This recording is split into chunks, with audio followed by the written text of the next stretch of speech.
नमस्कार, मैं डॉक्टर दीपक धनखड़ बोल रहा हूं। पिछले भाग में हमने बात की थी उन छोटी छोटी गलतियों की जो सीकेडी में बड़ी परेशानी बन जाती हैं। आज हम एक बहुत प्रैक्टिकल सवाल पर बात करेंगे। डॉक्टर साहब, सीकेडी पेशेंट को हॉस्पिटल कब जाना चाहिए और कब घर पर ही डॉक्टर से बात करना काफ़ी होता है?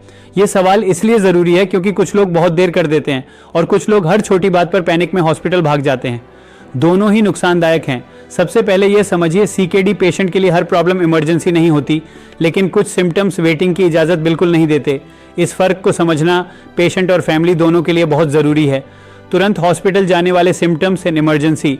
अगर सीकेडी पेशेंट में इनमें से कोई भी सिम्टम हो तो डिले मत कीजिए। अचानक सांस बहुत ज़्यादा फूलना, सीने में दबाव या भारीपन, बहुत ज़्यादा कन्फ्यूजन या बेहोशी, लगातार उल्टी, कुछ भी न रुकना, पेशाब बिल्कुल बंद हो जाना, अचानक बहुत ज़्यादा सूजन, पोटेशियम पहले से हाई रह चुका हो और अब वीकनेस, पैल्पिटेशंस हों, ये सिम्टम्स घर पर मैनेज करने के नहीं होते।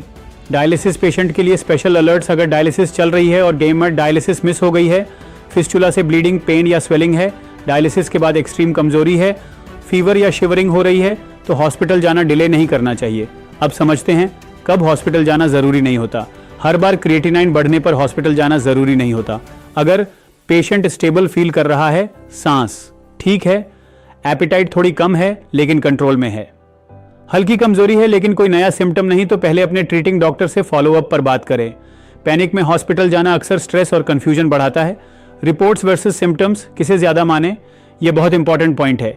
सीकेडी में सिम्टम्स हमेशा रिपोर्ट से ज़्यादा इंपॉर्टेंट होते हैं। रिपोर्ट थोड़ी बिगड़ी हो लेकिन पेशेंट स्टेबल है तो इमरजेंसी नहीं। रिपोर्ट नॉर्मल हो लेकिन पेशेंट असहज है तो डॉक्टर से तुरंत बात ज़रूरी है। एलोपैथी का दृष्टिकोण। मॉडर्न मेडिसिन कहती है हॉस्पिटल एडमिशन का डिसीजन नंबर्स पर नहीं, क्लिनिकल कंडीशन पर होता है। डॉक्टर्स देखते हैं breathing, consciousness, fluid status, infection science, इसीलिए हर एबनॉर्मल रिपोर्ट एडमिशन नहीं मांगती। आयुर्वेद का दृष्टिकोण। आयुर्वेद कहता है जब शरीर अपने बैलेंस से अचानक बाहर जा रहा हो तब इंटरवेंशन ज़रूरी होता है, लेकिन जब इम्बैलेंस हल्का हो तो जेंटल करेक्शन और ऑब्जर्वेशन काफ़ी हो सकता है। आयुर्वेद भी अननेसेसरी हॉस्पिटलाइजेशन के खिलाफ है। फैमिली की सबसे कॉमन गलती, फैमिली सोचती है डॉक्टर को डिस्टर्ब क्यों करें या हॉस्पिटल ले जाने से पेशेंट डर जाएगा, लेकिन याद रखिए सही समय पर हॉस्पिटल जाना देर से इमरजेंसी में जाने से कहीं बेहतर होता है।